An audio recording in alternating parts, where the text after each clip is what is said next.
एकटीसाठी भाजी करायचा कंटाळा आला किंवा भाजी खायची इच्छा होत नाही, अशा वेळेस असं काहीतरी बनवून तरी पहा.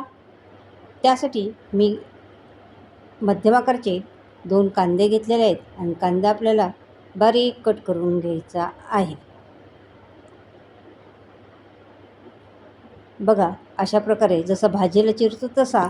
आणि आपला कांदा चिरून झालेला आहे. एक बॉल घेतलेला आहे, त्याच्यामध्ये घालायचा आहे हा कट केलेला कांदा आणि अर्धा चमचा लाल तिखट घालायचं आहे, चवीनुसार मीठ घालायचं आहे, 4 चमचे घालायचं आहे शेंगदाण्याचं कूट.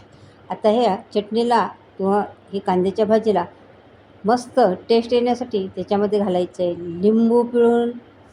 आता आणि त्याच्यानंतर हे सगळं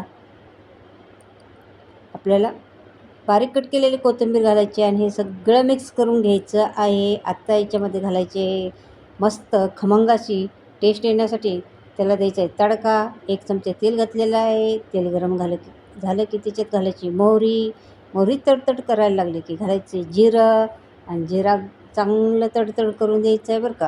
आणि मस्त खमंग असा तडका या कांद्यावरती घालायचा आहे आणि मस्त अशी आपली खमंग अशी चटणी मिक्स करून घ्यायची आहे. आणि बघा, कलर पण किती छान आलेला आहे ना. अगदी साधी सोपी भाजी, झटपट होणारी.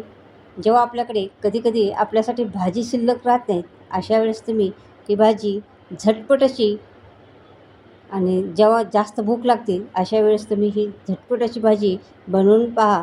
आणि आशाच किचन चॅनलवरती नवीन असाल तर चॅनलला सबस्क्राईब करा, रेसिपीला लाईक करा. पुन्हा आपण भेटणार आहोत असंच नवीन रेसिपी घेऊन. तोपर्यंत बाय बाय.